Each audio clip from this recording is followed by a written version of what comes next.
Welcome back, everyone. Tonight we are delving into Ada Wong's entire timeline. From her life before Raccoon City, all the way through to where she stands going into Resident Evil 9. If you enjoy the video, please do leave a like. It helps massively. Let's get into it. Part 1. Before the Games. The pseudonym and the organization. Ada Wong is a documented pseudonym utilized by a top-tier operative of the organization.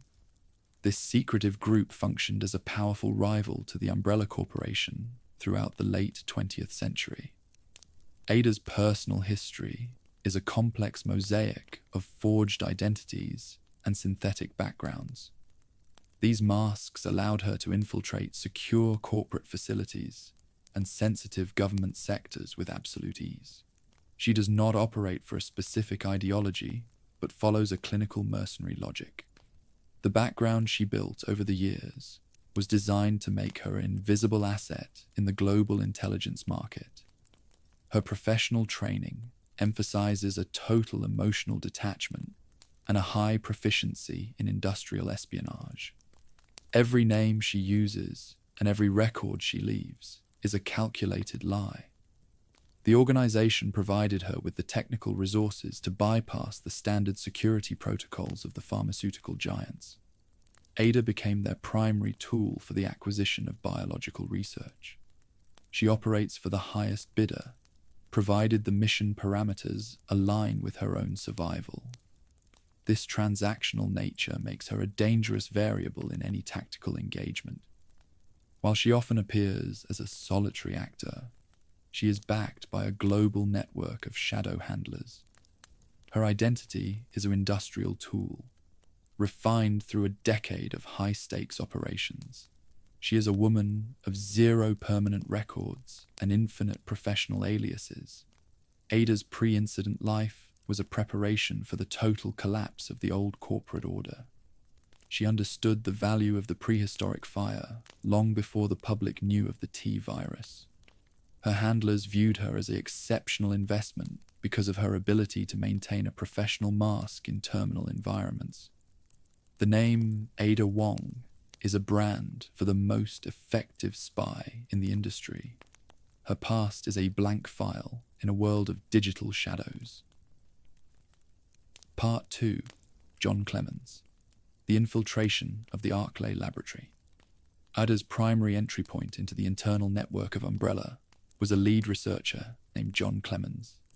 She was deployed to seduce the scientist and gain unmonitored access to the Arclay laboratory. John was a brilliant mind who became an accidental pawn in the organization's plan to steal the corporate secrets. Ada utilized his personal feelings to map the internal security and the logistical routes of the mountain facility. This infiltration occurred months before the 1998 outbreak. Before his biological transformation, John wrote a final letter to Ada, expressing his love and his late realization of the corporate betrayal. He utilized her name, Ada, as the password for his encrypted workstation. This letter revealed the deep psychological impact of her manipulation on the researcher's mind. Ada utilized this intel to secure a complete map of the Arclay infrastructure. The feelings of the man were merely a technical key for the industrial spy. The intel provided by John was a documented record of the T-virus development and the internal protocols of the Spencer Mansion. Ada understood the layout of the lab and the locations of the primary samples before the first containment failure. This information cost John his life and his professional honor. Ada moved through his world with a clinical focus, discarding the man once the data was secured. She was a reaper in a white coat. This operation established Ada's reputation as an operative who could compromise even the most secure human assets. She proved that the emotional variable was an effective tool for the destruction of the corporate shield. The letter from John remained a silent witness to the price of the prehistoric fire. Ada carried his login credentials into the next phase of the mission. She was a professional who utilized a heart as a laboratory key. Part 3. The G-Virus Assignment. The Detached Operative. The organization received intelligence that William Birkin was close to a terminal breakthrough with the G-Virus. They understood that this new pathogen would redefine the biological arms race and initiate a global shift in power. Ada was sent into Raccoon City during the peak of the 1998 outbreak to secure a sample. She was the only operative with the psychological detachment to navigate a dying city. The mission required an agent who could ignore the social collapse to focus on the industrial objective. Raccoon City was the only location where the primary research could be recovered before the federal sterilization. Ada arrived on September 29th with the specific intel needed to locate the Birkin lab. She utilized the urban chaos as a tactical shroud to avoid the umbrella cleanup teams. Her objective was the retrieval of the virus at any cost to the local population. She was a professional moving through a graveyard of 9,000 citizens. The assignment was a high-risk gamble for her handlers, as the city was a closed loop of viral horror. Ada's ability to maintain her professional focus in the middle of the apocalypse was a documented trait of her training. She ignored the screams of the infected to track the movement of the G-virus carriers. Her mission parameters were absolute: find the sample and exit the perimeter before the missile strike. The city was a laboratory for her cold efficiency. She was chosen for the task because of her history with the Arklay researchers and her knowledge of the Birkin project. Ada was the only person who could bridge the gap between the corporate laboratory and the black market. The assignment was a clinical test of her situational awareness and her mercenary resolve. She was a shadow in a city of fire, her eyes fixed on the purple liquid. The mission had officially begun. Section 2. Raccoon City, 1998. Part 4. The Gas Station. The Unplanned Contact. Ada's first contact with Leon Kennedy occurred at a rural gas station on the outskirts of the city. This meeting was a documented anomaly that disrupted her original tactical plan. Leon was a rookie cop who possessed a genuine desire to save every person he encountered. This moral focus made him the unpredictable variable in the environment governed by corporate reapers. Ada observed the young officer and recognized an accidental opportunity for a human shield. The split-second decision to allow Leon to accompany her was a strategic move to facilitate her entry into the urban center. She realized that a local officer would possess the authority to bypass the initial police barricades. Ada adopted a vulnerable mask to maintain his protective instinct, ensuring his total loyalty. This contact was the start of a complex relationship that would span 3 decades. The rookie was a tool she intended to discard once the lab was reached. Leon's presence complicated her professional movement because of his constant search for survivors. Ada had to manage his heroic impulses while maintaining her own investigative focus. She played the role of a distressed civilian to keep him close, utilizing his handgun to clear the path. The gas station was the birthplace of a legend that neither of them anticipated. The spy was already calculating the cost of the partnership. This unplanned contact proved that even the most prepared operative is vulnerable to the human variable. Ada moved into the burning city with the rookie at her side, her mind already piecing together a new cover story. She understood that Leon would be an effective distraction for the common zombies. The partnership was a tactical lie that would eventually become a personal weight. The first encounter was the prologue to a night of absolute horror. Part 5. The FBI cover story, the investigative mask. Ada claimed to be a FBI agent investigating the Umbrella Corporation to justify her presence in the RPD station. This lie was a perfect industrial tool that explained her high-level clearance and her professional combat skills. It allowed her to move through the precinct without raising the suspicion of the local officers. The mask provided her with the official authority to demand the files on the Birkin family. She was a mercenary, wearing the badge of the law. The cover story gave her immediate access to the internal records and the secret paths used by the municipal leadership. Ada utilized the FBI persona to manipulate Leon into performing the dangerous reconnaissance tasks. He believed he was assisting a federal investigation into the source of the outbreak. The lie was a clinical success that ensured the total cooperation of the rookie. Ada was a professional who utilized the truth to hide a darker mission. Her focus remained on the location of the secret laboratory and the status of the G virus. The investigative mask allowed her to question the survivors and the corrupt officials without revealing her mercenary status. She recorded the data of the city's collapse while appearing to seek justice for the victims. The FBI jacket was a tactical shroud that protected her from the corporate predators. She was an agent of the law in a city of ash.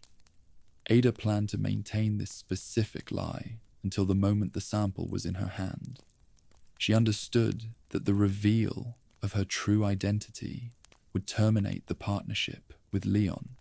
The cover story was a documented proof of her ability to build an identity on the fly. She moved through the sewers and the station with a fake badge and a real mission. The rookie was a witness to an investigation that did not officially exist. Part 6. The parking garage. The naive partner. In the parking garage of the precinct, Ada successfully enlisted the help of Leon Kennedy to navigate the lower levels. She assessed the rookie cop as a capable but naive individual who could be easily managed through his own sense of duty. Ada utilized his tactical training to clear the path toward the municipal tunnels.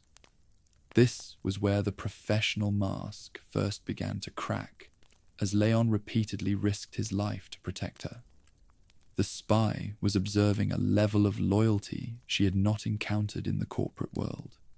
The garage encounter was a documented shift in her tactical approach. She realized that Leon's dedication to her safety was an unyielding force that surpassed her own mercenary logic. He treated her as a partner rather than a mission objective, a behavior that was an anomaly in her world. Ada maintained her cold exterior while recording the data of his heroic actions. The rookie was a shield who was becoming a liability to her detachment. They moved toward the jail cells to locate a surviving journalist who possessed the final clues to the lab. Ada utilized Leon to handle the direct combat while she focused on the mechanical puzzles. The partnership was a clinical demonstration of the power of the human bond in a biological war. Every door they opened brought them closer to the truth and closer to a mutual betrayal. Ada was an operative who was starting to feel the weight of the rookie's trust. The garage was the stage for the first real synchronization between the two survivors. Ada provided the intel, and Leon provided the muscle. They were an effective unit that navigated the ruins of the law. The spy realized that the naive officer was the only reason she had survived the initial swarms. The crack in her mask was a subtle sign that the professional was being disrupted by the personal. The mission was moving into the dark. Part 7. The pendant. The discovery of the target. Ada realized that the locket worn by Sherry Birkin contained a concentrated sample of the G virus. This discovery was a documented turning point that redefined her entire mission parameters. She shifted her priority from finding the father to securing the child, making Sherry the most valuable asset in the city. The pendant was the industrial miracle hidden within a piece of jewelry. Ada was a reaper who was now hunting an innocent girl in a world of monsters. The discovery changed the tactical value of the city's survivors. Ada understood that the pendant was the only reason the organization had sent her into the perimeter. She moved through the tunnels with a new sense of urgency, her focus on the retrieval of the locket. The child was a biological carrier who did not understand the power she possessed. Ada was a professional who viewed the girl as a high-value commodity. The purple liquid was within reach. This shift in priority forced Ada to reassess her partnership with Leon. She realized that he would never allow her to utilize a child as an industrial resource. Ada had to find a way to secure the pendant without alerting the officer to her true intent. The pendant was a mechanical key that opened the door to the next evolution. She was a shadow following the girl, her mind already calculating the payout. The mission was no longer about the lab. It was about the locket. The pendant served as a visceral proof of the Birkin family's scientific hubris. They had hidden the scythe of the apocalypse in a child's toy. Ada observed the girl from the shadows, recording the data of the pursuit. She was an agent who was ready to terminate any threat to the retrieval. The G-virus was the prize of the night, and the pendant was the vessel. The spy was moving toward the center of the conspiracy. Part 8. Ben Bertolucci's Cell. The Strategic Wait. While Leon engaged in a conversation with the journalist Ben Bertolucci, Ada was listening for a singular piece of information: the location of the secret path to the lab. She utilized the reporter's terror to confirm the total corruption of Chief Irons and the municipal leadership. Ada understood that the jail cells were a temporary bottleneck in her mission. She waited in the shadows, her mind planning to ditch Leon the moment the path to the sewers was confirmed. The spy was a professional who utilized every witness as a data point. The conversation in the cell provided the tactical context for the city's fall. Ben possessed the files that linked the police department to the Umbrella Laboratories. Ada recorded this intelligence, realizing that the evidence would be effective leverage against the government. She maintained her distance while the rookie officer attempted to save the journalist. The cell was a room where the truth was being sold for the price of a life. The spy was the only one who knew the value of the transaction. Ada's plan to abandon Leon was a documented act of mercenary pragmatism. She recognized that the rookie cop was a weight that would slow her movement in the confined tunnels. Once the location of the sewer entrance was clear, she prepared to initiate her own exit. She was an independent actor who had utilized the law to reach the heart of the mystery. The reporter's death was a clinical sign that the time for talking was over. The Reaper was moving toward the exit. The cells were the final sanctuary of the precinct, a world of bars and blood. Ada moved through the hallway with a clinical focus, her focus on the secret door. She had outplayed the journalist and the officer to secure the path. The wait was over, and the mission was moving into the deep earth. The spy was a shadow that refused to be caught by the rookie's conscience. The sewers were the next laboratory for her cold efficiency. Part 9. The sewers, the different objectives. Ada and Leon navigated the municipal sewers toward the facility known as Nest, moving through the same dark space toward completely different objectives. While Leon believed they were seeking justice for the victims and a way out of the city, Ada was calculating the market value of the virus. She successfully utilized the rookie to clear a path through the mutated creatures and the biological waste in the tunnels. The sewers were a tactical labyrinth where the partnership was tested by the prehistoric fire. The transit through the tunnels was a documented struggle against the environmental rot. They encountered the specialized BOWs that had escaped the containment, forcing an immediate tactical response. Ada maintained her professional mask while monitoring the status of the G virus signature. She moved with a predatory grace that ignored the filth of the water. The rookie was a shield who provided the heavy firepower needed to survive the night.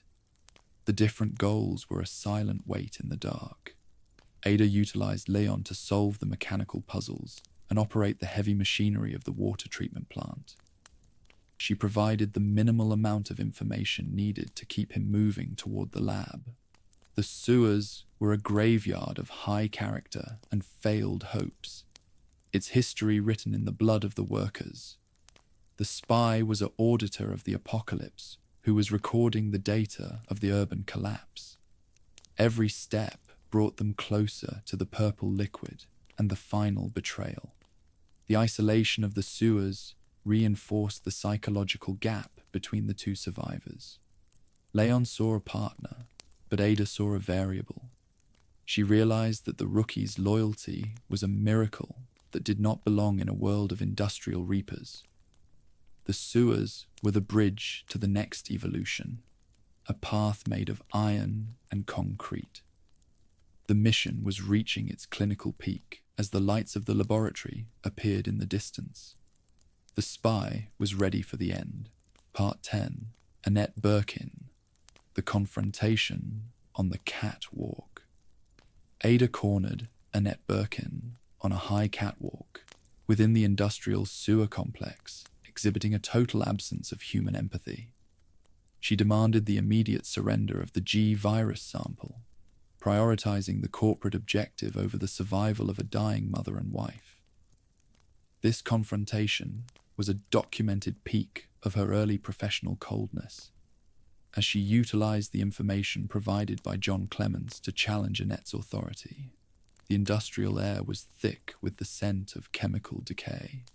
The struggle reached its clinical climax when Ada successfully pushed Annette over the safety railing to clear the path. This act was a visceral demonstration of the mercenary logic that governed her actions during the 1998 incident. Human life was categorized as a secondary variable in the pursuit of the purple liquid. Ada viewed the researcher as a terminal liability to the mission's success and acted with a clinical finality. The fall of Annette appeared to secure the tactical advantage for the industrial spy. Ada moved forward with a detached focus, her mind already calculating the logistics of the retrieval within the nest facility. She possessed the necessary intel to bypass the final security gates of the Umbrella Laboratory. The catwalk was a silent witness to her absolute ruthlessness in the face of a collapsing social order. Ada's behavior during this encounter defined her as an operative of the highest caliber. She allowed no emotional distractions to interfere with the acquisition of the viral specimen for the organization. Annette Birkin was merely a biological obstacle in a world of engineered reapers. The industrial dark of the tunnels was a perfect mask for her cold resolve. The mission was moving into its final, most lucrative phase. Part 11. Annette's shot. The disruption of the professional.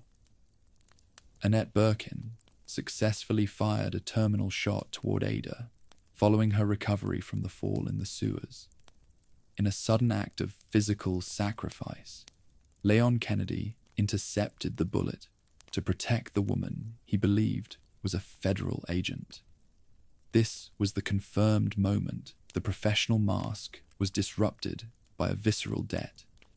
Ada observed the rookie officer collapse, realizing that his loyalty had moved beyond a simple tactical utility. The disruption of her resolve was a documented shift in Ada's psychological profile. She felt a genuine obligation to the man who had traded his own safety for her survival, leading her to bandage his wound. This act was a clinical departure from her original plan to abandon the officer once the lab was reached. The rookie's blood was a heavy weight on her mercenary conscience. softening her resolve for the rest of the night. The care she provided Leon was a localized relief from the trauma of the ballistic hit. Ada utilized her medical supplies to stabilize his condition, a decision that challenged her primary mission parameters. She realized that Leon's character was the anomaly that she could not fully calculate within her industrial logic. The sewer floor was a scene of accidental hero and a compromised spy. The bandaging of the wound was a silent confirmation of her respect for the rookie's bravery. Ada chose to stay with Leon until his condition was manageable, effectively choosing a partner over a contract for a brief window. She was no longer just an independent operative. She was a participant in a human drama. The bullet had struck the officer, but it had also pierced the mask of the spy. Part 12. Ada Falls. The Deception at the Bridge. During the final confrontation at the Nest Bridge, Ada was struck by a secondary shot from a dying Annette Birkin. The physical trauma caused her to lose her footing on the reinforced structure, resulting in a fall into the abyss. Leon witnessed this event as a terminal loss, but the fall was a documented act of professional camouflage. Ada utilized her signature grapple gun to hook onto a lower structure, ensuring her survival in the dark. The use of the mechanical tool allowed her to navigate the lower levels of the facility while Leon believed she was deceased. This deception was a clinical necessity to facilitate her private escape with the viral data. She remained a ghost in the machine, monitoring the structural collapse of the lab from the shadows. The abyss was a tactical exit point rather than an industrial grave. Ada moved through the service tunnels of the West Lab with a focused urgency, her body fighting the effects of the gunshot wound. The facility was entering a self-destruct cycle, turning the corridors into a furnace of fire and steam. She utilized her remaining medical resources to stabilize her movement, proving her extreme physical resilience. Ada was a professional who utilized every second to secure her path to the surface. The survival of the spy was a documented proof of her technical preparedness for a terminal environment.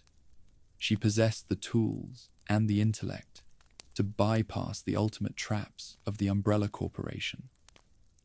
Ada watched the bridge from a distance, her mind already moving toward the extraction chopper. The rookie officer was safe for the moment, but the mission was reaching its final act. Part 13. The Rocket Launcher. The Final Gift.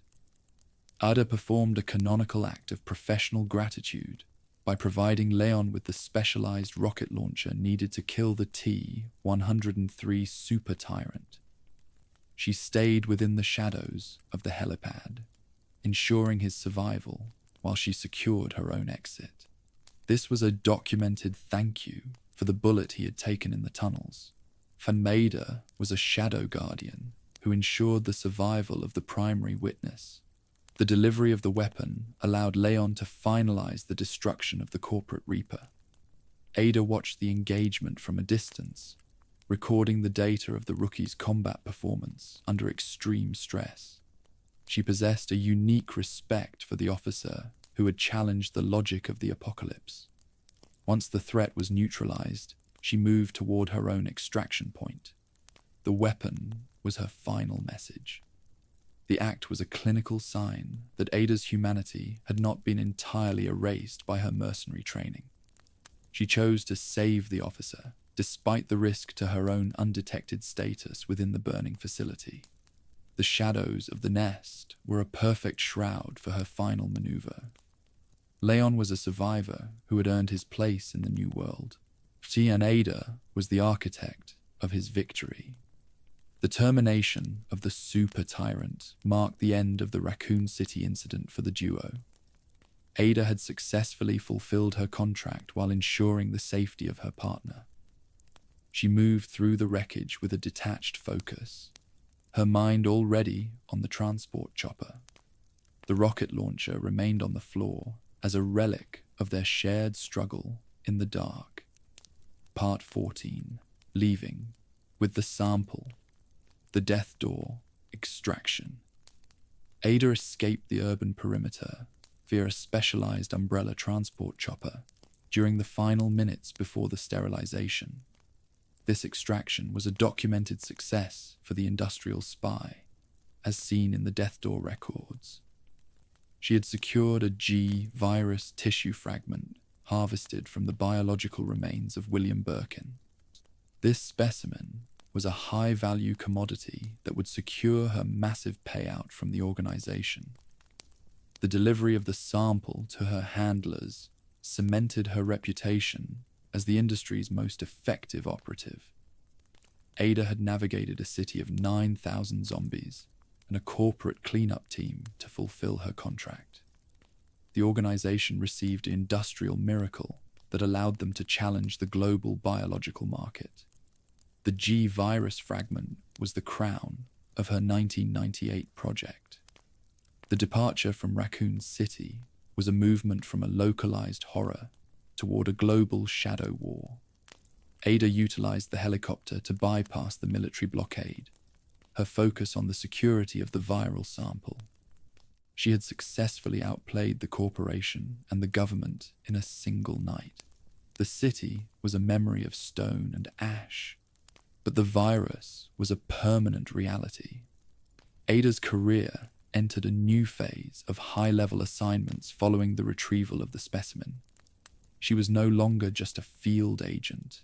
She was a specialized architect of the next evolution. The organization provided her with a new identity and a new network of safe houses. The night of the 1998 incident was the prologue to her global legend. The spy was a ghost in the clouds.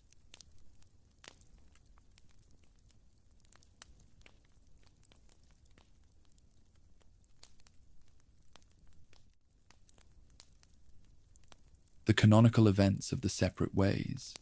Side story confirmed that Ada was never just a passive observer during the Raccoon City incident. She was actively clearing the backstage of the laboratories and destroying the evidence of her own infiltration. While Leon was focused on the primary paths, Ada was navigating the service corridors and the secret archives. She was a professional who was fighting a parallel war Leon never saw. Ada utilized her tactical gear to bypass the environmental hazards that blocked the rookie's progress through the facility. She liquidated the specialized BOWs that were deployed to sanitize the facility, ensuring that her own route remained clear. This hidden path provided her with a unique perspective on the depth of the umbrella rot. She was an auditor of the apocalypse who was recording the data Leon ignored. The mission involved the systematic erasure of any records that linked the organization to the G virus theft. Ada was a professional who understood the value of secrets in a global market.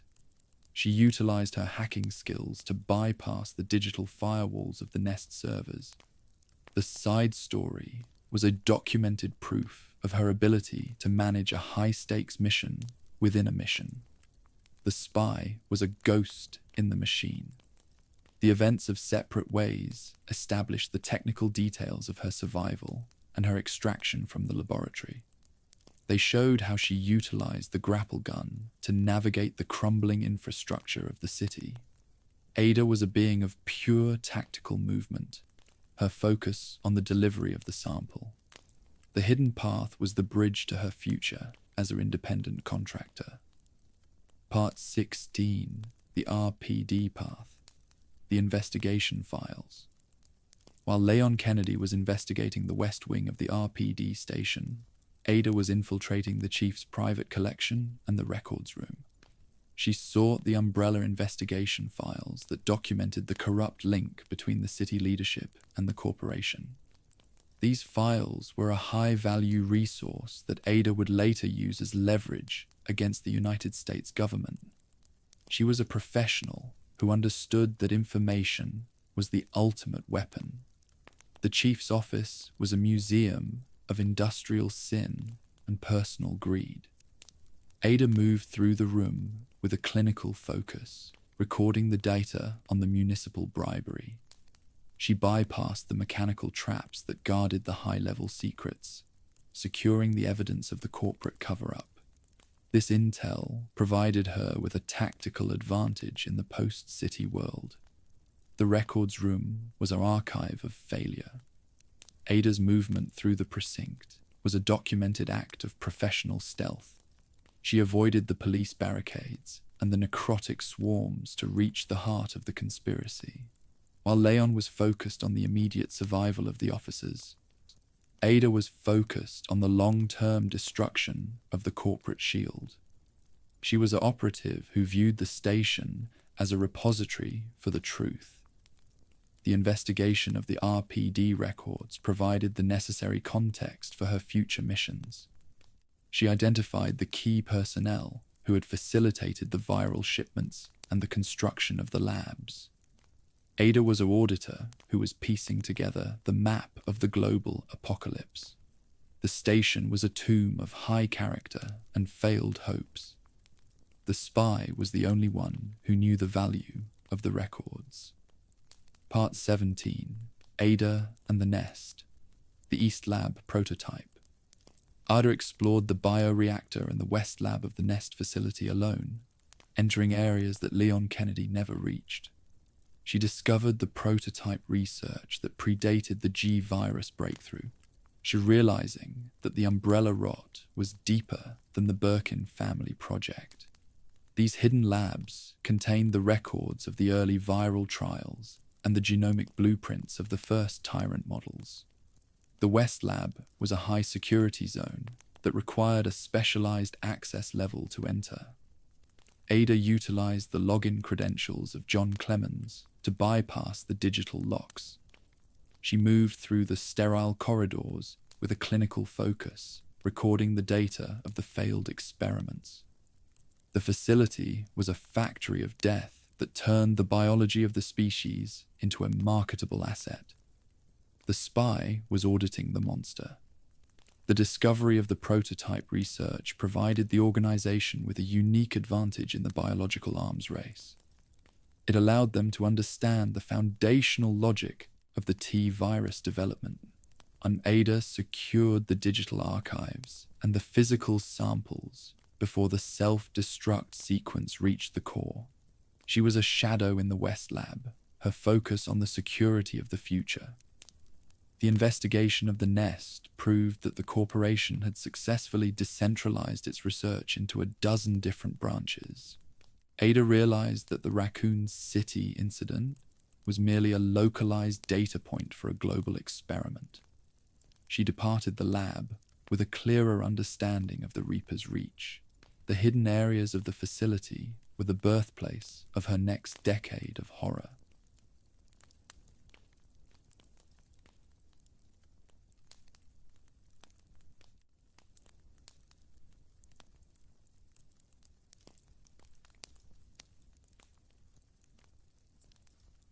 The organization received the G-virus tissue fragment from Ada Wong in the autumn of 1998. They utilized this high-value resource to begin the reverse engineering of their own specialized viral strains. Ada was paid a massive fortune for her success, allowing her to go underground as an independent contractor. She utilized her wealth to build a global network of safe houses and to acquire the latest tactical equipment. During the 6-year gap, Ada operated for various anti-government groups and private syndicates across the globe. She utilized her skills to sabotage the biological research of rival organizations, acting as an auditor of the global black market. Her reputation as the industry's most effective operative grew with every successful mission. Ada was a ghost who moved through the shadows of international security. The reverse engineering of the G-virus provided her employers with a tactical edge in the biological arms race.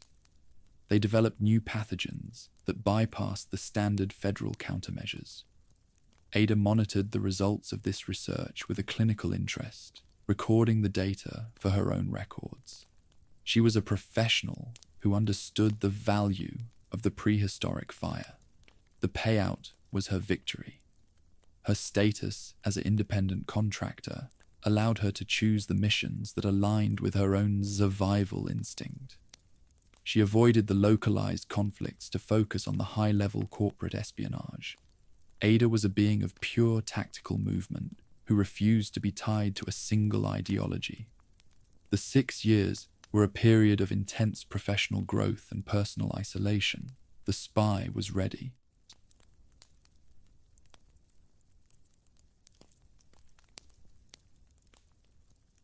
Albert Wesker made contact with Ada Wong following his supernatural resurrection and his transition into the private sector.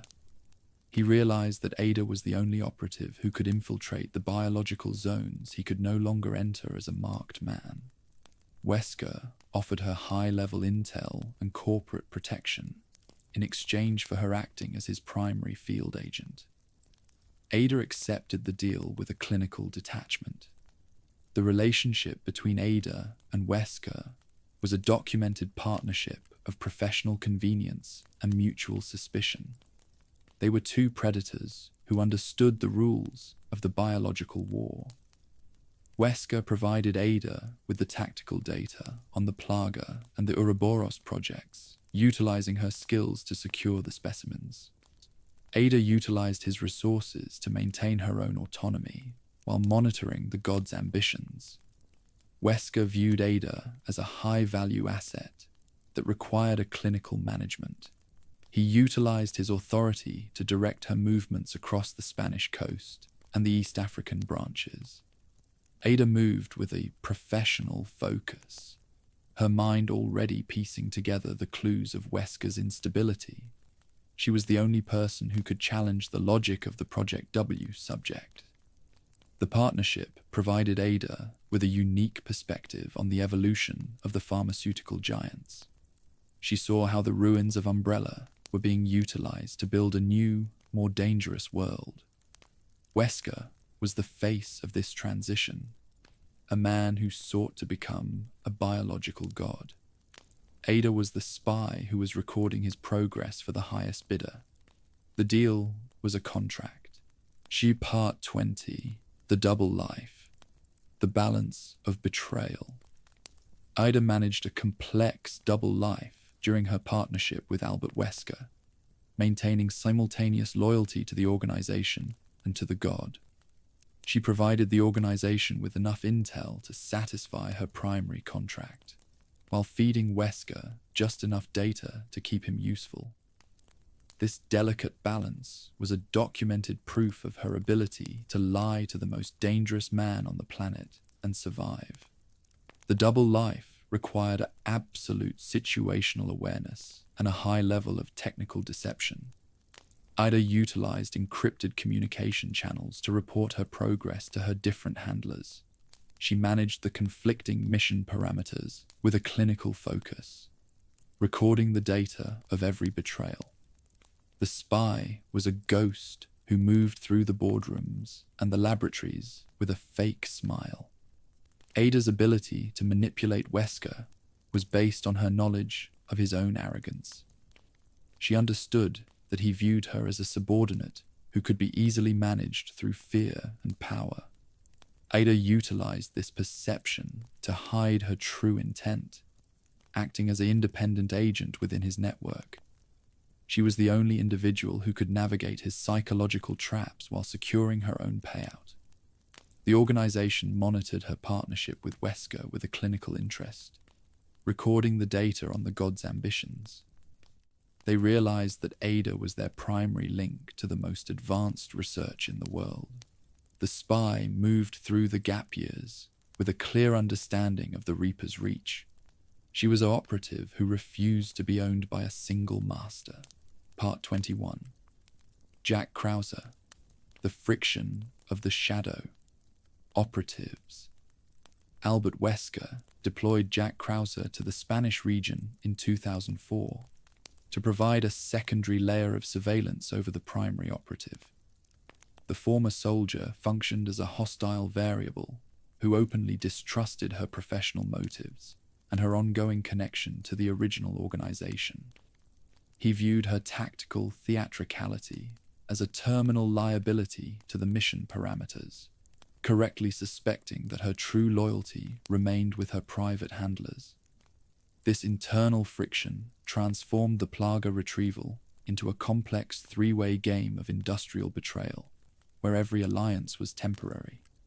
She managed this hostility with a cold detachment, recording his aggressive behavior for her own situational reports. The relationship between the two operatives was characterized by an absolute lack of human empathy. He was a man of the gun who had traded his military honor for the viral power of the T-virus, while she was a master of the digital and psychological shadow. She realized that he was a primitive tool in the hands of the god, utilizing his physical output to clear the path for her own investigation. She monitored his movements through the village and the castle, ensuring that he remained focused on the retrieval of the presidential daughter. The operative understood that he was a reaper who was looking for a reason to terminate her contract. Krauser's suspicion was rooted in his awareness that she was withholding critical data from the corporate master. He recognized that she was an independent actor who utilized the resources of the Project W subject to fulfill a separate agenda. This tactical tension reached a clinical peak during their shared moments on the island ruins. She utilized his presence as a loud distraction for the Los Iluminados cult, allowing her to perform a quiet search for the primary specimen. She was a professional who utilized the soldier's rage to mask her own movement through the laboratory corridors. The presence of the mutated soldier added a layer of ballistic pressure to her mission. She had to navigate the island infrastructure while avoiding his direct line of sight. She realized that he possessed a supernatural physical resilience that made him an absolute threat to her own survival. She recorded the data on his mutated arm, noting the unstable integration of the viral and parasitic agents. The operative was an auditor who was piecing together the map of his biological decay. The tension between the two was a documented proof of the instability of the corporate alliance. She eventually chose to prioritize the survival of the federal agent over the success of the soldier's mission. This decision was a clinical move that ensured her own autonomy within the global market. She realized that the soldier's success would result in a total shift in power that would liquidate her own influence. By allowing the agent to neutralize the mutated Reaper, she secured her position as the only surviving witness to the Spanish incident. She was a spy who understood that the most dangerous enemy was the one wearing the same uniform. The death of the soldier was a documented conclusion to the professional rivalry that had defined the mission. She moved past his remains with a total lack of regret, her focus already on the retrieval of the amber. The internal friction had been resolved by the superior tactics of the human variable. She departed the island with the data and the sample, leaving the broken relic in the ash. The soldier had been the obstacle that the operative had successfully bypassed through an act of calculated betrayal. The shadow war had found its final victor. Part 22. The 6-year silence. The building of the network. Between the years of 1998 and 2004, she maintained absolute professional silence within the global intelligence community. She utilized the massive payout from the G-virus assignment to go underground and build a private network of high-security safe houses.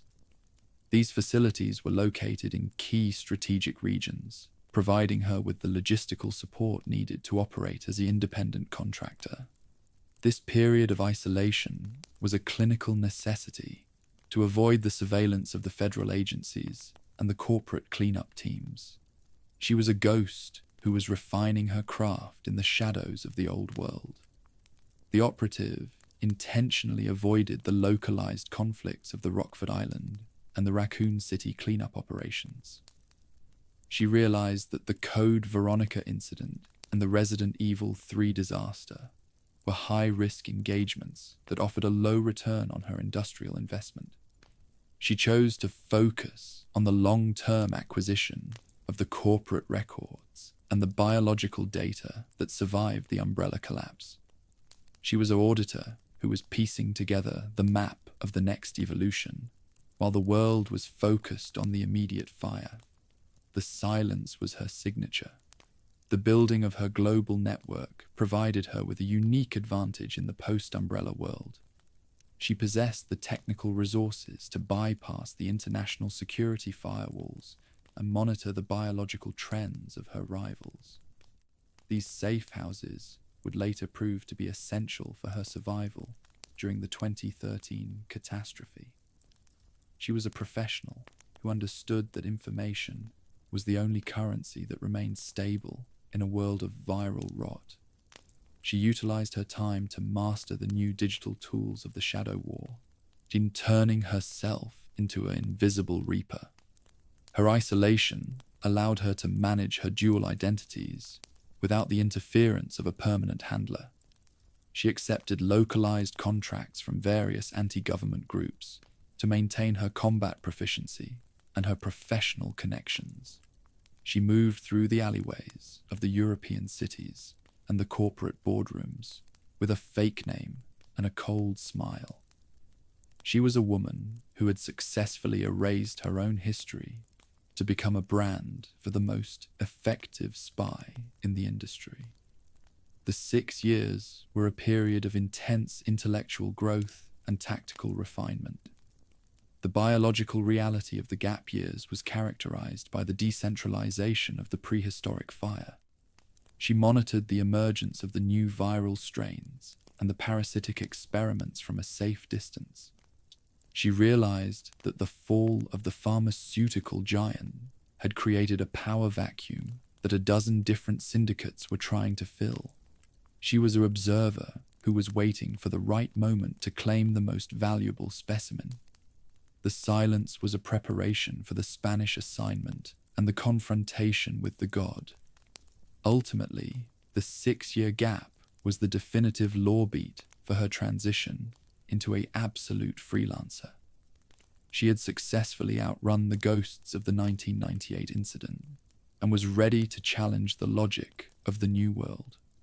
She arrived in the Spanish village with a tactical gear kit and a network of support that the corporate masters could not replicate. The spy was a being of pure professional resilience who had turned the silence into a weapon. The shadow was moving into the light of the morning. Section 5, Year Resident Evil 4, Autumn 2004, Part 23, The Spain Assignment, The Parasitic Arms Race. The Spanish mission in 2004 was a clinical response to the emergence of a new biological threat known as the Plaga. She was deployed to the rural region by her private handlers to secure a sample of the parasite and ensure that the organization was not left behind in the industrial arms race. At the same time, she accepted a parallel contract from Albert Wesker, who sought the specific specimen known as the amber. This dual assignment was a documented test of her ability to bridge the gap between two different corporate ambitions. She was a professional who was managing the fire of a god and the greed of a company. The biological reality of the Plaga displayed a level of host control and mental coordination that surpassed the standard T virus mutations. She realized that the parasite offered a superior tactical utility for the modern battlefield, as the infected hosts could follow complex strategic commands. This discovery made the retrieval of the amber an international security priority. She moved through the village with a clinical focus, recording the data of the parasitic aggression. She was an auditor who was piecing together the map of the next global catastrophe. Wesker's interest in the amber was based on its status as a dominant species plaga, which allowed for the total control of the secondary organisms. He viewed the specimen as the essential tool for his own evolutionary vision. She understood that providing the god with the amber would result in an absolute shift in power that would liquidate the influence of her primary employers. She managed this conflict by maintaining a state of professional deception, feeding both sides just enough information to keep them useful.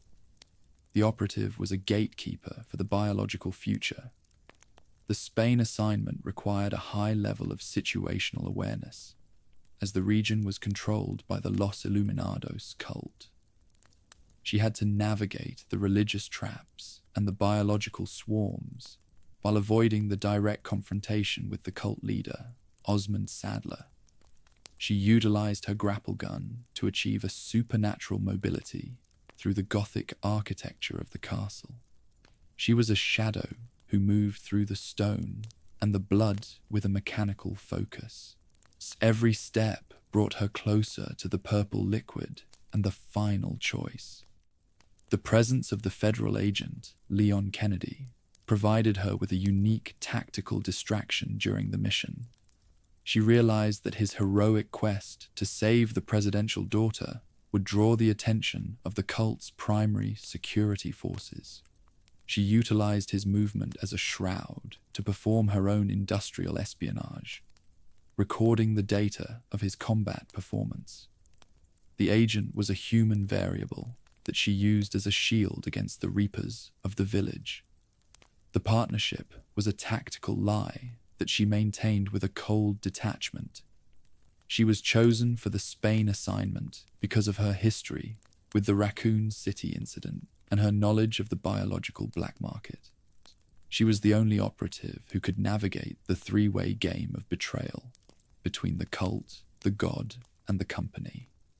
The mission was a clinical proof of her value as an independent contractor. She stood in the center of the parasitic fire, her hands on the most dangerous specimen in the world. The assignment was reaching its terminal velocity. Part 24. Luis Serra, the extraction and the loss. She functioned as the primary extraction contact for the former Umbrella researcher, Luis Serra, during the Spanish incident. He possessed a specialized knowledge of the plaga's internal suppression and was the individual who secured the amber specimen for the operative. She provided him with the technical resources and the promise of a clean record in exchange for his professional cooperation.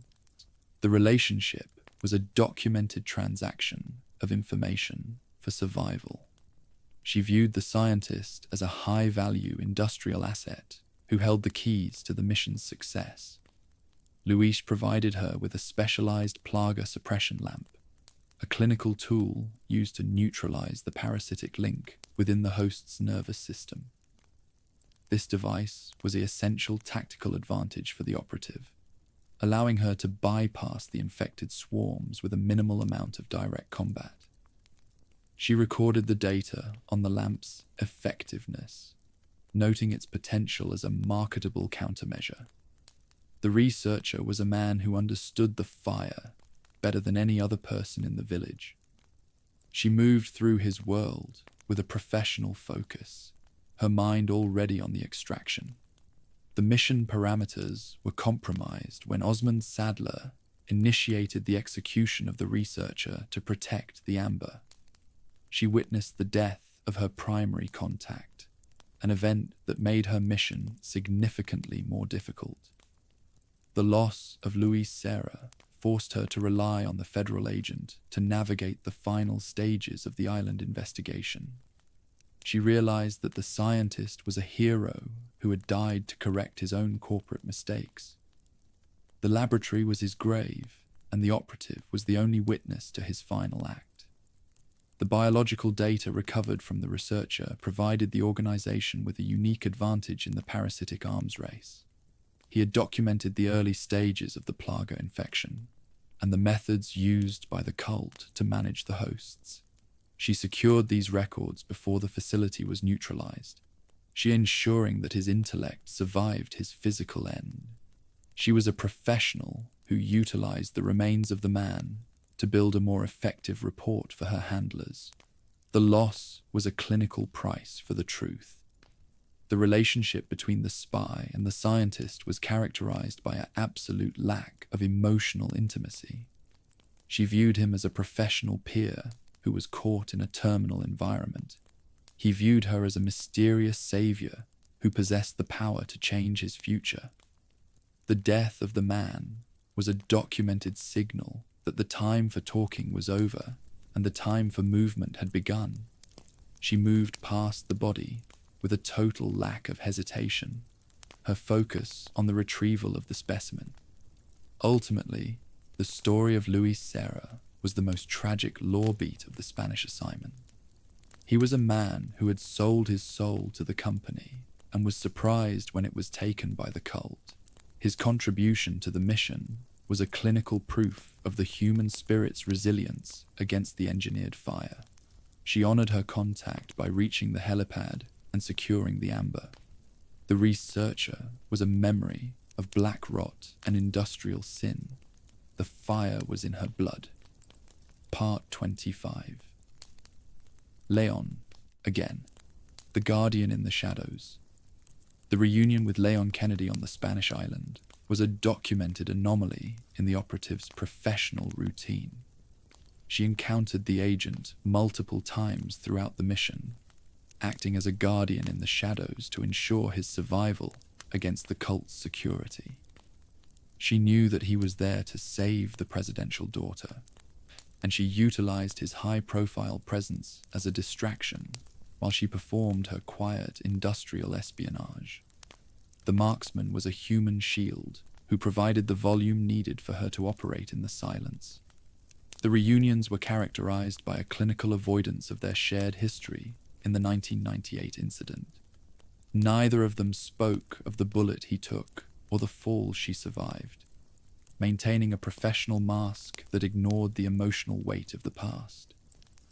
She monitored his progress with a detached focus, recording the data of his tactical evolution. She realized that he was no longer the rookie cop she had manipulated in the sewers. He was a federal reaper who moved with absolute resolve.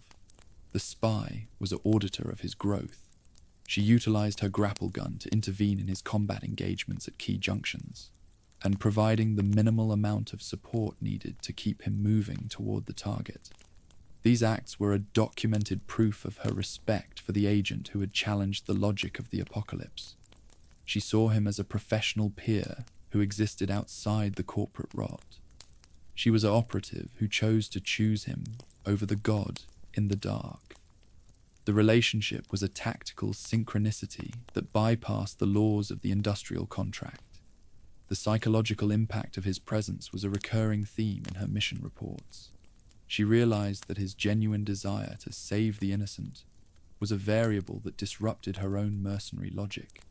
He was a man who lived in the light, while she was a being of pure shadow. The operative managed this conflict by maintaining her cold exterior, but she chose to provide him with the tools of his victory. She was a guardian who stayed in the gaps of the national security. The agent was her final human connection. The island investigation proved that the duo could operate as a unified force, even when their objectives were different. She provided the intel, and he provided the muscle. They were an effective unit that navigated the ruins of the castle and the laboratory. She realized that the marksman was the only person she could trust in a world of engineered reapers. The partnership was a tactical lie that had become a visceral reality. The reunions were the heartbeat of the mission. Ultimately, the presence of the federal agent was the definitive law beat for her character development in 2004. She had successfully matched the speed of his evolution with her own professional growth. She arrived at the helipad with the sample and the data, her eyes fixed on the man she had saved. The agent was a witness to her victory over the god and the cult. The fire was out in the village, but the light was in his eyes. The spy was moving toward her own escape. Part 26. Krauser's Suspicion. The Intervention at the Knife Fight. The operative observed the high-stakes knife fight between Leon Kennedy and Jack Krauser from a hidden position within the island ruins. She maintained a professional distance, recording the data of the engagement to assess the combat proficiency of both operatives. She realized that the mutated soldier intended to liquidate the federal agent to satisfy his own personal grudge and his corporate mission. She watched the dance of the blades with a clinical focus, her mind already calculating the cost of the agent's death. The spy was an auditor of the violence. She chose to intervene in the fight only when it became absolute that the soldier was going to deliver a terminal strike. She utilized her handgun to disarm the Reaper, revealing her presence and effectively choosing the agent over the god's mission. This act was a documented betrayal of the professional alliance she had formed with the Project W subject. She was an independent actor who refused to allow the corporate relic to destroy the human hero. The intervention was a clinical move in a game of global shadows. The soldier's suspicion was confirmed by her choice to protect the agent. He recognized that her tactical loyalties were compromised by her personal history with the marksman. She managed his rage with a cold detachment, providing the minimal information needed to keep him from turning on her. She realized that the soldier was a being of pure viral fire who could not be managed by logic. The operative was a professional who utilized the agent's survival to secure her own path to the surface. The knife was a relic of the past. The psychological cost of the intervention was a documented weight on her professional reputation. She had officially declared her independence from the god's vision, a move that would have terminal consequences for her future contracts. She accepted this risk to ensure that the marksman remained an active witness to the corporate crimes. She saw in him the only hope for the species in a world of engineered horror. The operative was a guardian who had successfully sabotaged the scythe of the Reaper. The engagement provided her with the final data points on the soldier's physical and mental decay. She saw that the mutation had consumed his honor and his tactical resolve. She was an auditor who was recording the end of the old world of the military elite. The intervention was a documented victory for the human spirit over the viral evolution. She departed the ruins with the agent, her focus on the retrieval of the amber. The soldier was a ghost who was left in the dark. Ultimately, the choice to save the marksman was the most significant law beat of the island mission. It proved that her humanity had not been entirely erased by her mercenary training. She had matched the power of the god with the resolve of the spy. She stood on the threshold of the final act, her hands on the most dangerous weapon in the world. The knife fight was the funeral for the corporate alliance. The fire was in her blood, and the light was in her hands. Part 27. The Amber Retrieval. The Final Decision. The operative successfully secured the dominant species plaga specimen, known as the amber, following the total destruction of the Sadler facility. This specimen was an industrial miracle that contained the complete genetic blueprint for the parasitic hierarchy. She realized that the amber was the most valuable biological resource in the world, a tool that could rewrite the future of the human evolution. She held the purple vial with a professional focus, her mind already calculating the logistics of the delivery.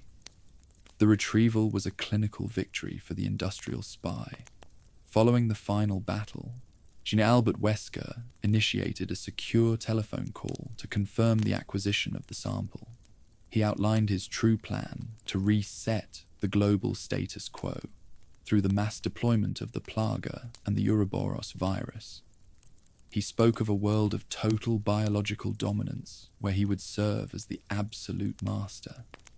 She listened to the god's vision with increasing state of clinical alarm. She realized that his ambitions had surpassed the limits of the corporate contract and were moving toward a planetary catastrophe. The phone call was the sound of the world ending. The decision to sabotage the god's plan was a documented shift in her professional identity. She recognized that her own survival and the stability of the global market depended on the failure of the Project W subject. She was a professional who refused to be a pawn in a ritual of species erasure. She chose to redirect her helicopter toward a secret destination controlled by her original handlers, refusing to deliver the amber to the god. The sky was the stage for her final act of betrayal. The Reaper was in the cockpit. The retrieval of the amber provided her with absolute leverage against the corporate and political leadership. She possessed the only physical proof of the parasitic evolution and the only weapon against the god's vision. She utilized her technical skills to secure the sample in a specialized containment unit, ensuring that it remained stable during the transit. She was an operative who had successfully outplayed the most dangerous man on the planet in a single night. The purple liquid was her victory. The psychological impact of the phone call was absolute for the independent agent. She had witnessed the total arrogance of the man who thought he could own the prehistoric fire. She moved toward the extraction point with a directed resolve, her focus on the destruction of the god's mission. She was a shadow who had found her purpose in the sabotage of the corporate dream. The retrieval was a clinical signal that the old world of the pharmaceutical giant was over. The fire was in the vial. Ultimately, the retrieval of the amber was the definitive law beat for her role in the 2004 incident. It proved that she was the master of the biological war, a being that could manage the fire without being burned. She stood on the threshold of her new life as a global freelancer, her hands on the future of the species. The phone call was the prologue to her battle with the god. The night was breaking into the morning light. The spy was gone. Part 28. The gunpoint diversion, the sabotage of the extraction. The operative initiated immediate sabotage of her own extraction plan, following the realization of the god's true ambitions. She boarded her getaway helicopter and utilized her handgun to force the pilot to divert the flight path at gunpoint. This act was a visceral demonstration of her commitment to her own autonomy and the protection of the global status quo. She refused to deliver the amber to the coordinate provided by the corporate master. The pilot was a documented victim of her professional ruthlessness. The sky was a cage. The diversion was a clinical necessity to prevent the mass deployment of the parasitic fire. She realized that her own life was at risk if she failed to fulfill the god's contract, but she chose to face the consequences to ensure his failure. She monitored the tactical frequencies to ensure that no secondary extraction teams were tracking her movement. She was a professional who utilized the environment of the clouds to erase her own trail. The sabotage was a documented success for the industrial spy. The god was left with an empty coordinate. The psychological pressure on the pilot was absolute, as she moved with a cold detachment that ignored his pleas for safety. She viewed the man as a mechanical component of the extraction that needed to be managed through fear and power. She provided him with the new coordinates for her private safe house, ensuring that the amber reached the hands of her original employers. The diversion was a visceral proof of her status as an independent actor. She was a reaper who was rewriting her own mission parameters. The biological reality of the amber remained a permanent weight in her possession.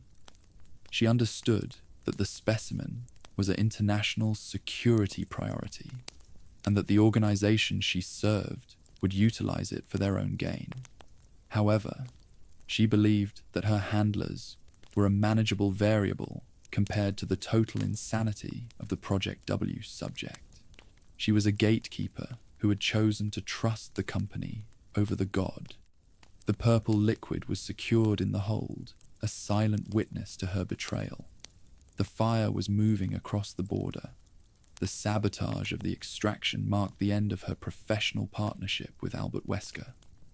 She had officially declared war on the architect of the apocalypse, a move that would define her career for the next 5 years.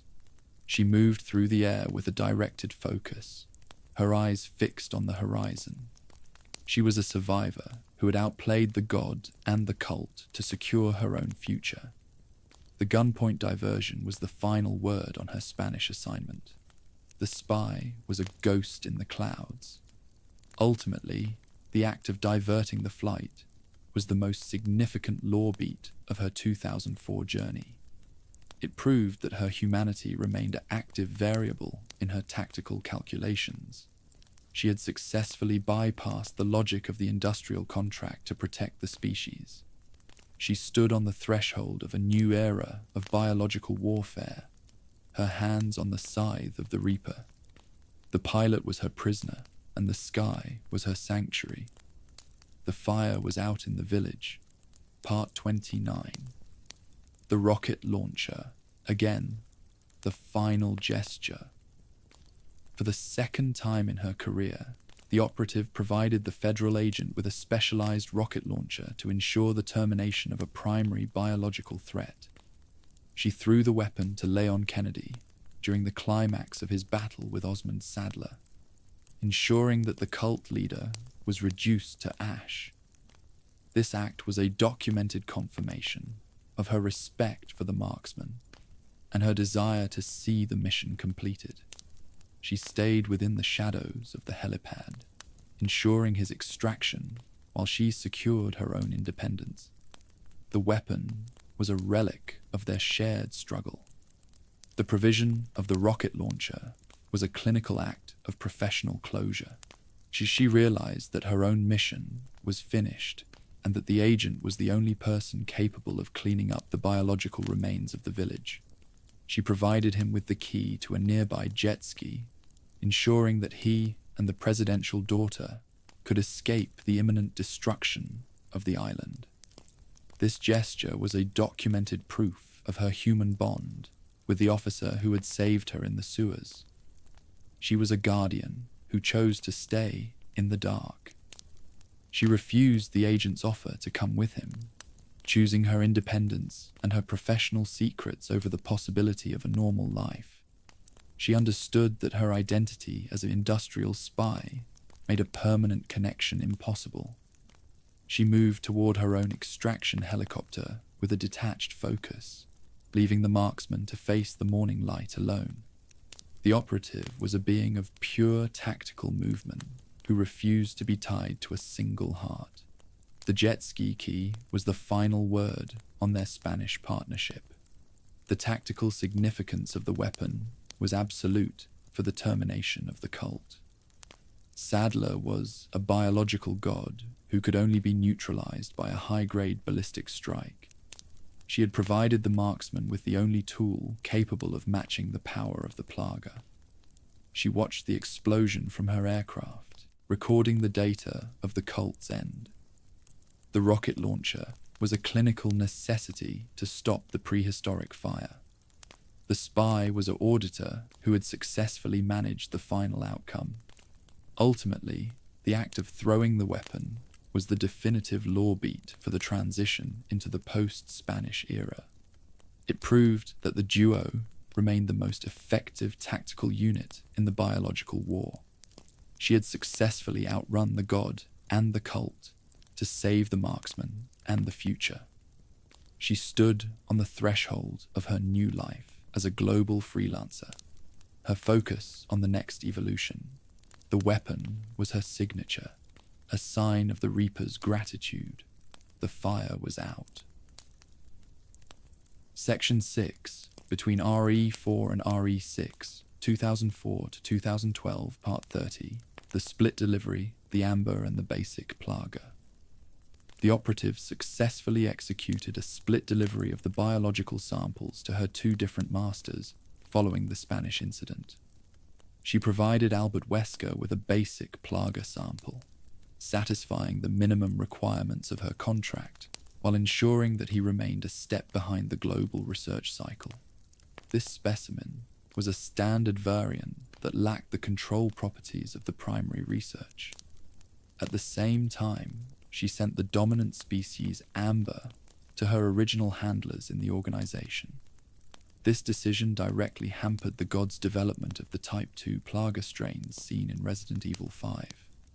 The clinical logic of the split delivery was to maintain a state of biological balance between the competing syndicates. She realized that her own power depended on the lack of an absolute master for the prehistoric fire. By providing the god with the inferior sample, she ensured that his future operations remained manageable for the federal agencies. This move was a documented success for the industrial spy, as it forced Wesker to waste years refining a flawed technology. She was an auditor who was managing the global arms race. The delivery of the Amber to the organization provided her primary employers with the superior version of the parasitic technology. This material allowed them to develop a network of specialized agents who could operate with absolute mental coordination. She was paid a massive fortune for her success, further solidifying her status as the industry's most effective operative. She utilized the payout to expand her global network and to monitor the fallout of the Spanish incident. The Amber was the crown of her 2004 project. The psychological impact of the split delivery was absolute for the independent agent. She had successfully outplayed the most dangerous man on the planet, utilizing his own arrogance to hide her betrayal. She moved through the next 5 years with the awareness that the god would eventually realize the deception. This paranoia kept her in a state of permanent tactical alert, refining her defense against the corporate reapers. The operative was a being of pure situational awareness. The fire was in her hands. The historical context of the delivery confirmed that the Kijuju catastrophe was a clinical byproduct of her sabotage. The Magini units in West Africa were the result of the inferior samples she had provided to the corporate masters. She had effectively localized the parasitic threat to a single region, providing the BSAA with the opportunity to liquidate the god. The operative was the architect of the end of the 1998 era. The split delivery was the first shot in the final war. Ultimately, the decision to withhold the Amber was the most significant law beat of the gap years. It proved that the prehistoric fire was managed by those who understood the value of the information. She had successfully protected the species from an absolute godhood through act of calculated industrial theft.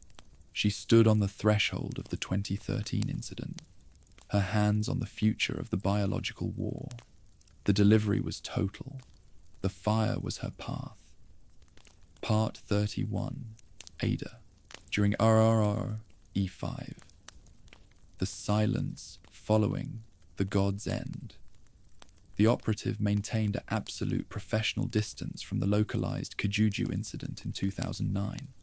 She realized that the struggle between Chris Redfield and Albert Wesker was the terminal act of the 1998 era, and her direct intervention would offer no industrial advantage. She monitored the deployment of the Ouroboros virus from a high-security safe house, recording the data on the atmospheric saturation attempts. She understood that Wesker had finally outgrown his tactical utility to her handlers. The end of the god was a clinical convenience that simplified her own operational landscape. The death of Wesker in the African volcano resulted in the immediate dissolution of her last major corporate anchor. She was no longer required to balance the ambitions of a super soldier against the demands of the organization. This power vacuum allowed her to function as an entirely independent freelancer within the global biological market. She utilized this window to finalize her own private network, securing her status as the world's most knowledgeable expert on the gods' unfinished projects. She was a ghost who had outlived her master. The fire was out in the crater, and the spy was moving into the deep earth. The biological data she had withheld during the Spanish mission proved to be her most valuable asset during this period. While the BSAA was focused on the liquidation of the remaining Ouroboros samples, she was busy tracking the secondary lineages of the progenitor flower. She realized that the fall of the pharmaceutical giants had created a desperate race for the next generation of viral weaponry. She acted as an auditor for the various shadow syndicates, providing her skills to the highest bidder while maintaining her own secrets. The operative was a being of pure tactical foresight. The psychological impact of Wesker's death was a documented beat in her professional evolution. She had spent a decade navigating his psychological traps and his supernatural aggression, and his absence left a void in the high-stakes game she inhabited. She realized that the next generation of Reapers would be less predictable and more desperate. She utilized her resources to monitor the political shifts in the United States, piecing together the clues of a new conspiracy. The spy was an auditor who was preparing for a war that had no official name. The night was long. The operative also spent these years investigating the internal corruption of the federal agencies that had absorbed the Umbrella research. She discovered the records of the G virus and T virus variants being utilized in clandestine government programs. This intelligence confirmed her suspicion that the law was merely a mask for a different kind of corporate rot. She gathered the evidence needed to protect herself from any future liquidation attempts.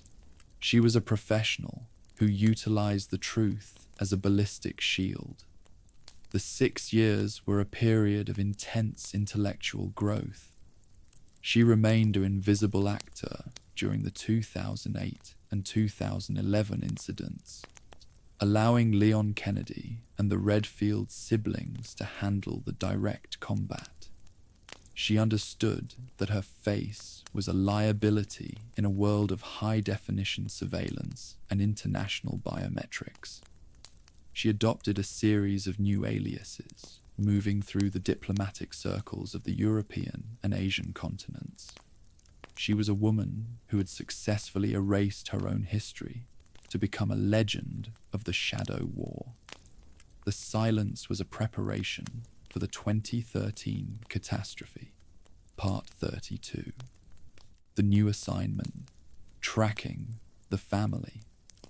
In the years leading up to 2012, she initiated a high-stakes investigation into a secret fraternity known as the Family. She realized that this group possessed absolute influence over the American political infrastructure and was utilizing the biological fire to manage the global status quo. Her search led her to the door of Derek C. Simmons, a man of high ambition who possessed a terminal obsession with her own career.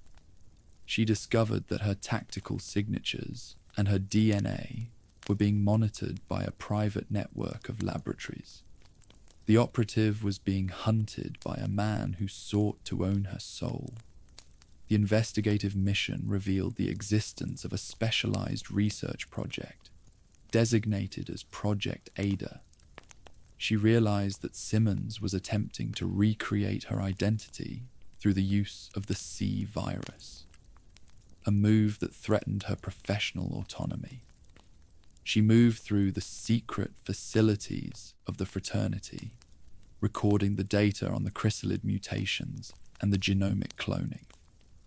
She understood that the organization had successfully turned her own legend into an industrial commodity. The spy was a witness to a visceral betrayal that bypassed the laws of the species.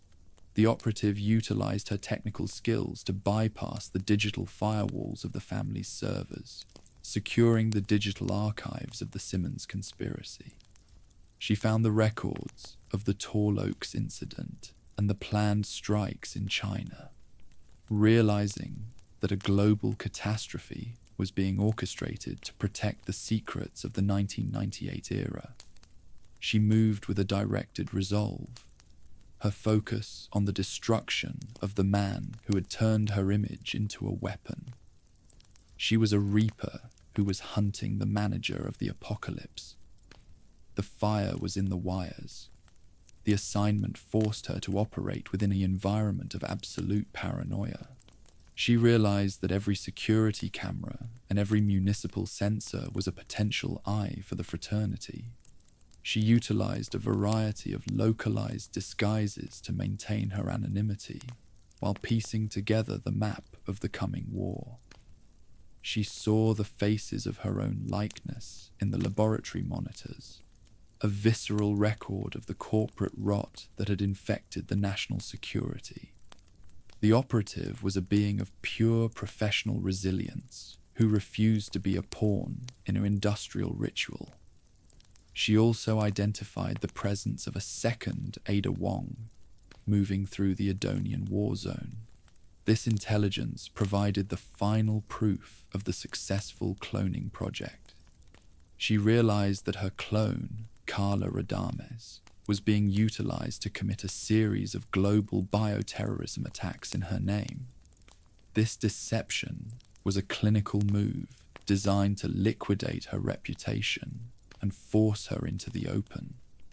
She accepted the challenge with a cold focus, her mind already calculating the path to the termination of the double. The mission was personal, and the Reaper was her own face. The investigation of the family provided the necessary context for the events of Resident Evil 6. She had successfully mapped the logistics of the C virus deployment before the first bomb was dropped. She arrived in the Chinese district of Lanxiang as her independent shadow agent, her focus on the destruction of the Neo Umbrella infrastructure. She was a professional who was walking through the end of the world to reclaim her name. The assignment was a signal that the old world of the pharmaceutical giant was being replaced by an era of political reapers. Section 7, Resident Evil 6, 2012 to 2013, Part 33. Carla Radames, the Chrysalid Mirror. The biological reality of the 2013 incident was defined by the existence of Carla Radames, a brilliant researcher who had been forcibly transformed into an exact clone of the operative. This transformation was a documented act of industrial violence conducted by Derek C. Simmons through the use of the C virus. Carla's mind was shattered by the loss of her identity, resulting in a state of terminal psychosis and a directed rage against the world. She founded the organization Neo Umbrella to initiate a planetary catastrophe in the name of the woman who had replaced her. The clone was a reaper who wore the mask of the spy. Carla's mutation was a clinical success for the chrysalid technology, as she maintained the physical appearance and the motor coordination of the original host. However, the internal instability of the T Veronica component within the virus led to a total collapse of her moral and mental constraints. She viewed the global population as a disposable resource for her revenge, utilizing the aerosolized gas to turn urban centers into absolute graveyards. The operative watched from the shadows as her own image was utilized to burn the world. The mirror was a documented proof of the corporate arrogance. The organization Neo Umbrella served as the tactical vehicle for Carla's mission of retribution. She utilized the hidden laboratories and the carrier ships to mass-produce the C virus and the specialized BOW units known as Javo. She moved through the Lanshang war zone with a cold and mechanical focus. She recording the data of the apocalypse she had created. The real operative was forced to navigate a world where her own face was the primary symbol of terror. She viewed Carla with a mixture of professional pity and visceral disgust. The architect was a monster. The relationship between the spy and the clone was characterized by an absolute lack of human empathy. Carla sought to surpass the original by becoming a more effective agent of destruction, while the real operative sought to sanitize the record of her own existence. They were two predators moving through the same dark space, their movements recorded by the surveillance grid of the fraternity. The operative utilized her grapple gun to bypass the traps Carla had set for her. The mirror was a clinical trial for the industrial super soldier. The fire was in the face. Carla eventually suffered a total cellular collapse following her betrayal by Simmons, undergoing a final mutation into a massive pulsating wall of white biomass. She sought to integrate the entire carrier ship into her own nervous system, becoming a formless engine of pure consumption. The real operative was forced to terminate the creature, providing a clinical end to the Project Ada nightmare. Carla died as a witness to the fact that the prehistoric fire does not recognize the identity of the host. The architect was dead in the wreckage. Ultimately, the story of Carla Radames was the most significant law beat of the 2013 incident. It proved that the prehistoric fire could be utilized to rewrite the human soul as effectively as the human body. The operative stood over the remains of her double, her focus already moving toward the destruction of the Simmons files. She had successfully reclaimed her name from the ruins of the clone's ambition. The mirror was broken, but the world was still burning. The fire was out in the lab, and the spy was moving forward alone. Part 34. Being hunted as yourself. The global reputation shield. The operative spent the majority of the 2013 catastrophe being hunted by the BSAA and the federal agencies for the crimes committed by her clone. She was a woman who had to navigate an urban war zone while her own image was being broadcast as the world's most dangerous bioterrorist. This psychological pressure was a documented challenge to her professional detachment. She saw her face on the monitors of the Lanshang streets, a visceral record of the total liquidation of her anonymity. She was a shadow who was being forced into the cold light of the global media. The pursuit by Chris Redfield was a particular high-stakes variable in her tactical calculations. The captain moved with a directed rage, viewing her as the primary architect of the Adonian massacre. She utilized her tactical gear and her industrial intelligence to stay ahead of the marksman, refusing to engage in a direct confrontation that would result in her own termination. She was a professional who understood that the truth was a commodity that the military did not possess. She moved through the rooftops and the shipyards, acting as a ghost who refused to be caught by the law. The status of being an international terrorist served as an accidental shield for her private mission. While the authorities were focused on the visible movements of the clone, she was able to infiltrate the deeper levels of the Neo Umbrella facilities. She utilized the chaos of the hunt to gather the evidence needed to expose the Simmons conspiracy. She was an operative who turned the global alert into a tactical shroud. She understood that as long as the world was afraid of Ada Wong, they would not see the real woman moving in the gaps. The reputation was an industrial mask.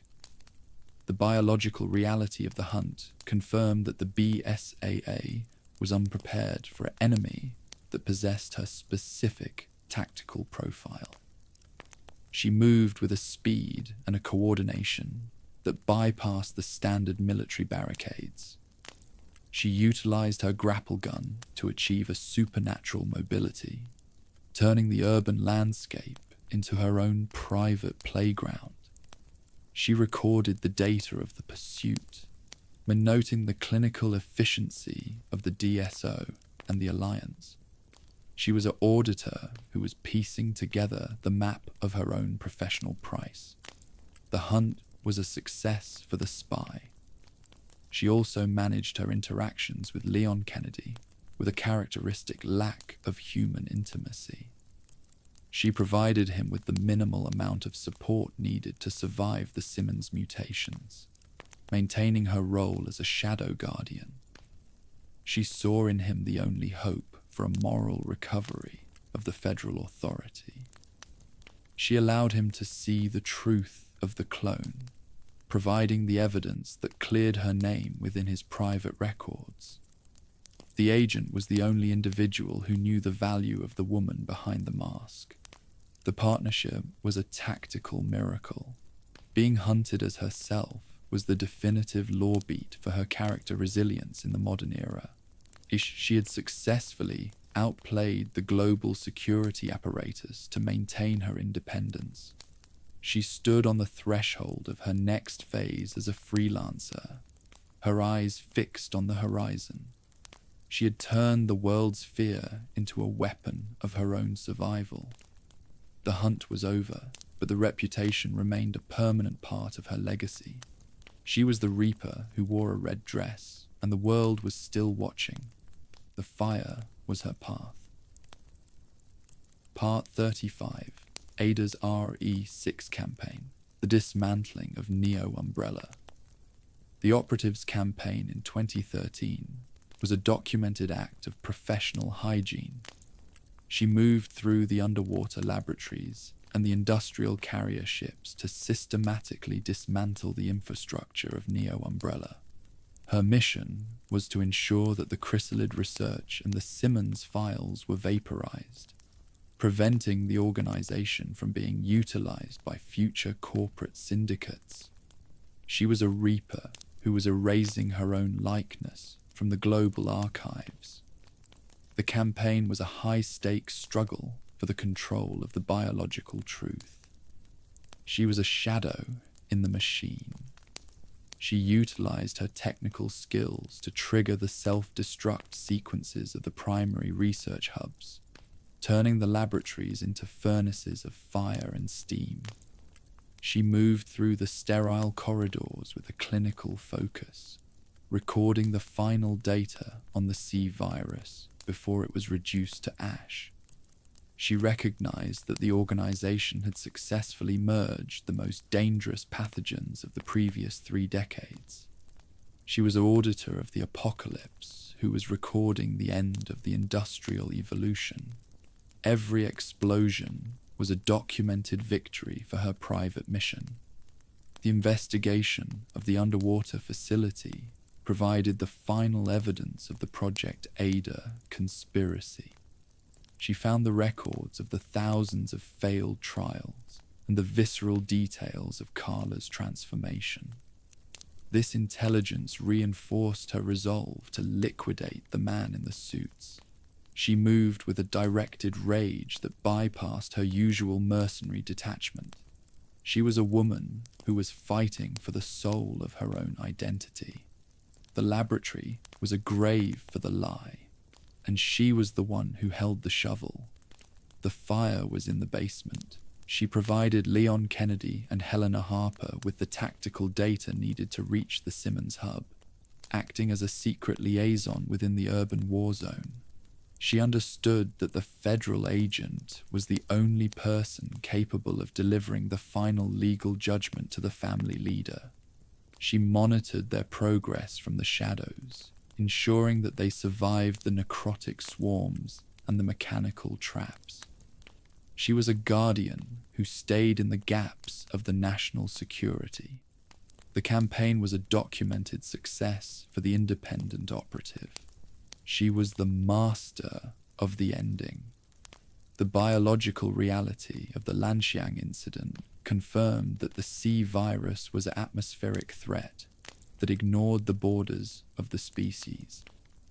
She witnessed the total collapse of the municipal order as the civilian population was converted into a coordinated army of Javo. She moved through the wreckage with a professional detachment, recording the effectiveness of the aerosolized delivery. She realized that the prehistoric fire had outgrown the industrial cage. The campaign was a signal that the world was moving toward an era of chronic biological instability. The fire was global. The dismantling of Neo Umbrella was the definitive law beat for the transition into the post-Simmons world. She had successfully outplayed a global organization and a political head to maintain her autonomy. She stood on the threshold of her new life as a freelance auditor, her hands on the future of the biological war. She departed the scene with the data and the truth, leaving the world to face the fallout of the chrysalid fire. The operative was gone, but the records were erased. The campaign was total. Part 36. The truth about Simmons. The erasure of the legacy. The operative successfully uncovered the terminal truth regarding Derek C.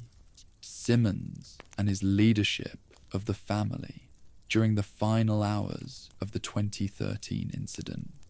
She discovered that the fraternity had monitored and managed the global status quo for centuries, utilizing the biological fire as a tool of political suppression. She found the digital records that documented Simmons's involvement in the Raccoon City cover-up and the subsequent strikes in Tall Oaks. This intelligence was a clinical proof of the absolute corruption of the federal leadership. She was a witness to the end of the social contract. She utilized her hacking skills to infiltrate Simmons's personal archives, discovering the visceral details of his obsession with the project to recreate her. She saw that he had traded the lives of thousands of citizens to satisfy a psychological delusion. She moved through his files with a cold focus, recording the data for her own future leverage against the fraternity. She realized that the manager was a reaper who worked from the Oval Office. She was a professional who was erasing his legacy from the industrial network. The fire was in the capital. The destruction of the Simmons files was a documented act of professional retribution. She ensured that the evidence of his crimes was vaporized, preventing the family from maintaining their control over the narrative of the incident. She was an operative who turned the corporate fire against the men who funded it. She understood that the status quo was a cage that had been broken by the chrysalid mutation. She stood in the center of the conspiracy, her hands on the heart of the national security. The legacy was the industrial ruin. She, the biological reality of the Simmons mutations, confirmed that the C virus did not recognize rank or political authority. She watched as the manager was converted into a variety of predatory forms, his human identity being erased by the viral rage. She viewed his transformation as a clinical byproduct of his own hubris. He was a being of pure biological power who had lost the leash. She provided Leon with the minimal support needed to finish the monster, her mind already on the next evolution. The Reaper had been caught by the fire. The erasure of the legacy also included the systematic liquidation of the remaining project members within Neo Umbrella. She ensured that no record of the Project Ada research survived the night, securing her status as the only woman who possessed the face. She was a professional who had successfully outplayed a global fraternity to reclaim her soul. She departed the scene with a clearer understanding of the political reapers. The truth was a commodity that she now possessed in total. The fire was out in the capital, but the shadows remained. The discovery of the truth about Simmons was the most important law beat for her character development in the modern era. It proved that her intellect could match the power of a global conspiracy. She had successfully outrun the ghosts of her past to challenge the logic of the new world. She stood on the threshold of the Requiem era, her eyes fixed on the horizon. The legacy of the family was a memory of blood and iron. The spy was the final word on the Simmons nightmare. The end was total. Part 37. Carla's death. The ruined reputation shield. The operative witnessed the final mutation and the death of Carla Radames on the deck of the industrial carrier ship, viewing the event with a clinical mixture of professional pity and visceral detachment. She watched as the white biomass of the clone was consumed by the viral fire, ending the nightmare of the Project Ada project. This event was a documented conclusion to the mirror war that had defined the Lanxiang incident. She was the only witness to the total erasure of the woman who had worn her face. The carrier was a graveyard for the lie. The death of Carla resulted in a permanent shift in the operative's global reputation. While the clone was dead, the world at large still believed that Ada Wong was the primary architect of the global bioterrorism. She realized that her image was now a symbol of absolute terror for the BSAA and the international agencies.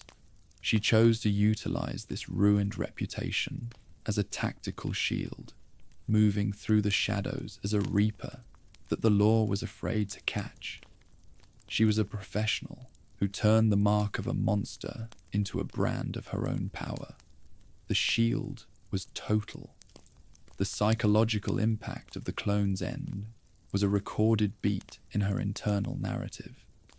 She had seen the total degradation of a human soul that had been built in her likeness. She recognized that Carla was a victim of the same corporate rot that had fueled the 1998 incident. This realization reinforced her resolve to remain independent from any single master. She was an operative who refused to be defined by a corporate vision. She stood in the ruins of the carrier, her focus on the survival of the species. The mirror was gone. The biological reality of the final form confirmed that the C virus was a pathogen of absolute structural chaos.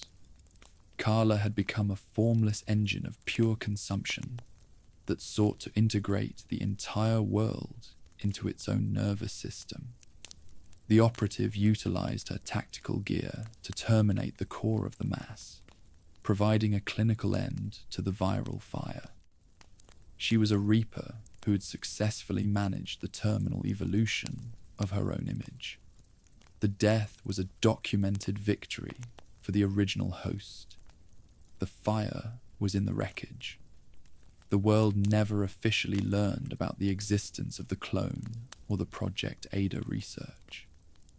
To the public, the woman in red remained a ghost who moved through the apocalypse with a high-caliber handgun and a cold smile. She utilized this misinformation to maintain her autonomy within the global black market. She was a professional who understood that the truth was a weight that few could carry. She departed the carrier with the data and the truth, leaving the world to face the fallout of the chrysalid fire. The reputation was her shield. Carla's death was the definitive law beat for the end of the 2013 incident. It proved that the prehistoric fire required a human price to be contained. The operative had successfully outplayed a global organization and a political head to reclaim her soul. She stood on the threshold of her new life as a freelance auditor, her eyes fixed on the horizon. The mirror was a memory of black rot and industrial sin. The spy was the final word on the Carla nightmare. The fire was her path. Part 38. After RE6, freelancing into Requiem. In the years following the collapse of Neo Umbrella and the death of Derek C. Simmons, she returned to a state of absolute professional freelancing. She utilized her global network of safe houses to monitor the fallout of the C virus incident and the emergence of the new biological syndicates. She realized that the world had moved beyond the limits of the corporate giants to an era of decentralized biological war. She acted as an auditor for the legacy research that survived the 2013 incident, recording the data for the highest bidder. The operative was a ghost in the machine. Her current mission involves the investigation of the connections and the specialized research conducted by Victor Gideon. She has tracked the movement of the ARC facility data and the blueprints of the T-501 models. She recognizes that the biological arms race is moving toward a terminal climax in the European and American continents. She arrived at the Wrenwood Hotel as a shadow agent, her focus on the retrieval of the Gideon files and the truth of the Raccoon City syndrome. The spy was an auditor of the final apocalypse. She moves through the post-incident world with a directed resolve and a clinical focus. She understands that the prehistoric fire is now a permanent part of the human history, and that the Reapers are moving in the boardrooms and the hotels. She utilizes her tactical gear and her industrial intelligence to stay ahead of the federal agencies and the corporate cleanup teams. She is a professional who is aware that the truth of the 1998 era is finally reaching the morning light. She is a witness who refuses to be erased. The fire is her life. The psychological cost of her 30-year career is a recorded weight on her professional detachment. She has seen the world burn a dozen times, and she is weary of the cycle of betrayal and mutation. She finds a sense of purpose in her role as a shadow guardian for Leon Kennedy and the remaining survivors. She sees them as the only human variable that remains stable in a world of engineered horror. She is an operative who is ready to close the loop on the pharmaceutical legacy. The spy is the master of the ending. Her role in the Requiem narrative is to act as the primary catalyst for the final confrontation with the corporate Reapers. She possesses the data needed to dismantle the Gideon infrastructure and expose the truth of the family's corruption. She stands on the threshold of her final mission, her hands on the scythe of the Reaper. She is a survivor who has outplayed the god, the cult, and the clone. Ada Wong is the definitive operative of the biological era, a woman who has looked into the abyss and emerged as the winner. The fire is her legacy. The story of Ada Wong is the most significant lore beat for the future of the Resident Evil franchise. It proves that the human spirit can navigate the absolute darkness of the corporate war without being consumed. She is the woman who turned a pseudonym into a brand of absolute power. She departs the scene with the data and the truth, leaving the world to face the final morning.